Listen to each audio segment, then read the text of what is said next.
Komiti mar thieth e kaunti ma Nairobi olando loro bede duka maduong' ma naivas e kaunti ma Nairobi ka giwacho ni dukano uso mwandu mosekethore. Ka giloso okinyi ma kawuono tok limo moko kuom duknigo, jokanyo mag komiti nowacho ni duknigo koro idhi lor matim nonro wi mwandu duto ma giuso mondo omi kik gihiny ngima oganda jo Nairobi. We are on a first-finding mission. We have walked to almost eateries and supermarkets.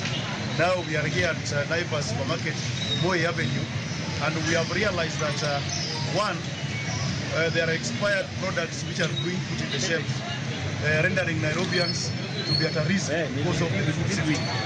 Number two, we have come up and found that most of people who are handling the food are not being tested. So we therefore, as a committee, resolved that we close all the Naivases so that they can be tested and be given certificates so that they are able to serve the Nairobians.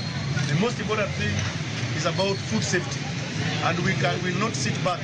And we are urging the CEC, Madam Susan Silantoi, to move with the speed to make sure that Nairobians are safe under food.